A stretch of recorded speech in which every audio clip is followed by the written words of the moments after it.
নমস্কার সুপ্রিয় দর্শক বন্ধুরা, আপনারা জানেন যে রেশন কার্ডের ওয়েবসাইটে এখন কিন্তু অ্যাপ্লিকেশন করার জন্য সিস্টেম চেঞ্জ হয়ে গেছে।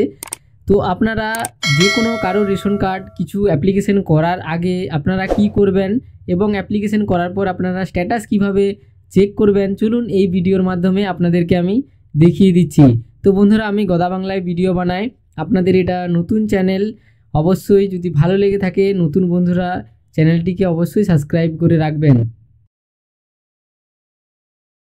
আপনারা যে কোনো ব্রাউজারে রেশন কার্ড লিখে সার্চ করবেন, প্রথমেই যে ওয়েবসাইটটা আপনারা পেয়ে যাবেন এই ওয়েবসাইটের উপর আপনাদেরকে ক্লিক করতে হবে। আপনারা দেখতে পাচ্ছেন রেশন কার্ডের অফিসিয়াল ওয়েবসাইটে চলে এসেছি। খুব সুন্দর ওয়েবসাইট কিন্তু এখন আপডেট হয়ে গেছে। এরপর আপনাদেরকে যেটি আমি বলতে চাই, যদি আপনারা নিজেরা বাড়িতে করতে চাইছেন স্ট্যাটাস চেক মোবাইলের মাধ্যমে, বা আমি এটাও বলে রাখছি যাদের অনলাইন সেন্টার আছে ওনাদের প্রথম কাজ হবে, বা আপনারাও দেখে রাখুন, প্রথম কাজ হবে কোনো ভদ্রলোক যদি কেউ আপনাকে রেশন কার্ড দেন, আপনাদের প্রথমে কাজ হবে আপনাদের এই ওয়েবসাইটে ঢুকে যাওয়ার পর নিচের দিকে চলে আসবেন। নিচের দিকে আসার পর এই দেখুন যে ভেরিফাই রেশন কার্ড, এই অপশান স্ট্যাটাস চেক করার আগে আপনাদেরকে কিন্তু এইটা আগে দেখে নিতে হবে, ভেরিফাই রেশন কার্ড। এইখানে আপনারা যখন ক্লিক করবেন, কেন আপনারা ভেরিফাই রেশন কার্ডে প্রথমে চেক করবেন স্ট্যাটাস না দেখে, তার কারণটাও আমি জানিয়ে দিচ্ছি। দেখুন, এখানে আপনারা রেশন কার্ডটিকে টাইপ করবেন, রেশন কার্ড নাম্বারটা যখন টাইপ করবেন নিচে ক্যাপচার কোডটি আপনারা দিলেন। ক্যাপচার কোডটি দেওয়ার পরে আপনারা সার্চে ক্লিক করবেন। সার্চে ক্লিক করতে দেখুন এনার স্ট্যাটাসে কি দেখাচ্ছে না, এনার স্ট্যাটাসে দেখাচ্ছে দেখতে পাচ্ছেন পুরোটা কিন্তু লাল কালার হয়ে আছে। এরপর আপনারা দেখুন এইখানে কিন্তু কেওয়াইসি, এই জায়গাতে কিন্তু কেওয়াইসি করতে বলা হচ্ছে, ডু কেওয়াইসি। তো এই দেখুন, আপনারা যখন এই স্ট্যাটাসটি দেখে নিলেন তাহলে এনার কি কি প্রবলেম আছে সব কিছুই কিন্তু এখানে আপনারা দেখে নিতে পারবেন। না কোনো মোবাইল নাম্বার যোগ আছে, কেওয়াইসি করা নেই, আধার নম্বর যোগ নেই, ডিঅ্যাক্টিভেট আছে কার্ডটা। এরপর আপনারা কি করতে হবে, আপনারা এখান থেকেই আপনারা 90% জেনে গেলেন, ঠিক আছে। এরপরে ওই ভদ্র মহিলা বা ভদ্রলোক যদি অন্য কোথাও কিছু অ্যাপ্লিকেশন করে থাকেন, সেই জন্য আপনারা সেই ভেরিফাই রেশন কার্ডের সাইডে দেখুন আছে চেক স্ট্যাটাস রেশন কার্ড। তো এইখানে আপনারা ক্লিক করবেন। এখানে ক্লিক করলে আগের কিন্তু ইন্টারফেস থেকে এখনের ইন্টারফেস কিন্তু একদম আলাদা হয়ে গেছে। দেখতে পাচ্ছেন যে চেক অ্যাপ্লিকেশন স্ট্যাটাস চেক করতে পারবেন কিন্তু ওটিপির বিনিময়ে। আমরা আগে কি করতাম, মোবাইল নাম্বার দিতাম, যেই মোবাইল নাম্বার দ্বারা অ্যাপ্লিকেশন করা আছে মোবাইল নাম্বারটা দিলাম এবং সার্চে ক্লিক করলে ক্যাপচার কোডটি দিয়ে আমাদেরকে কিন্তু দেখিয়ে দিত যে অ্যাপ্লিকেশনটা কিভাবে কী অবস্থায় আছে।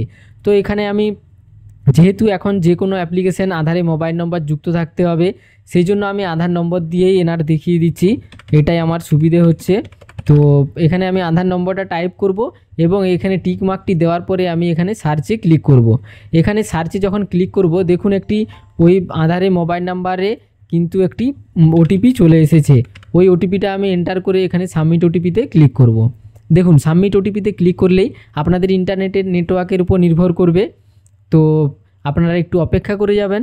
দেখুন এখানে কি দেখাচ্ছে না, এখানে অ্যাপ্লিকেশন কবে করা হয়েছে সেই ডেট দেখাচ্ছে এবং তার সাথে সাথে কারেন্ট স্ট্যাটাস দেখুন অ্যাপ্রুভ দেখাচ্ছে। কিন্তু এই ওয়েবসাইটে নতুন ওয়েবসাইটে সব কিছুই ঠিক আছে। দেখুন এখানে কারেন্ট স্ট্যাটাস কিন্তু অ্যাপ্রুভ দেখায়, কিন্তু কাজটা কিন্তু এত তাড়াতাড়ি হয় না। যেরকম নর্মাল সময় লাগতো 4-5 দিন বা 2 দিন 3 দিন, সেরকমই কিন্তু টাইম লেগে যায়। তো এরকম ইন্টারফেসটি দেখানোর পর আপনারা দেখুন এখানে ভিউতে ক্লিক করলে আপনারা কিন্তু সম্পূর্ণ ডিটেলস দেখতে পারবেন। তো ভিউতে যখন আমি ক্লিক করব দেখুন এখানে যেই পরিবারের আমি কার্ডটি করতে চাইছি সেই পরিবারের পুরো ডিটেলস দেখাচ্ছে এবং নিচের দিকে যখন হিস্ট্রিতে আসবেন দেখুন কবে অ্যাপ্লিকেশন করা হয়েছে, কবে রেকমেন্ডেড করেছেন ফুড ইন্সপেক্টর, তারপরে কবে অ্যাপ্রুভ হয়েছে, এই জিনিসটা কিন্তু সঙ্গে সঙ্গে দেখিয়ে দেয় অ্যাপ্রুভ, কিন্তু এত তাড়াতাড়ি কিন্তু অ্যাপ্রুভ হয়নি। তো আপডেটের পরেও কিন্তু জানি না এটা সমস্যা নাকি কারণ, তো অ্যাপ্রুভ সঙ্গে সঙ্গে হয় না, কিছুদিন অপেক্ষা করতে হয়। তার জন্যই আপনাদেরকে আমি দেখালাম যে রেশন কার্ডটা আগে ভেরিফাই করে নিন। এরপর আপনারা নিচের দিকে আসবেন, অ্যাড্রেস পেয়ে যাবেন এবং আরও নিচের দিকে আসবেন।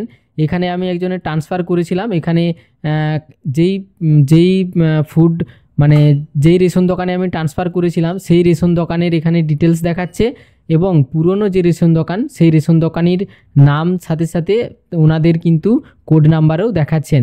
এবং যখন আপনাদের এটা সব কিছু ঠিকঠাক হয়ে যাবে আপনারা এখান থেকে কিন্তু ডাইরেক্ট ডাউনলোডও করতে পারবেন, কিন্তু আপনারা প্রথমে ভেরিফাই করে নেবেন রেশন কার্ডটা, নয়তো এখানে অ্যাপ্রুভ দেখাবে বলে আপনারা ডাউনলোড করে নেবেন, দেখবেন সেম জিনিস সেম জিনিসেই রয়ে গেছে। তো বন্ধুরা, এরকম ইনফরমেটিভ ভিডিও ভালো লেগে থাকলে অবশ্যই আপনাদের এই নতুন চ্যানেলটাকে সাবস্ক্রাইব করে রাখবেন। ধন্যবাদ, ভালো থাকবেন।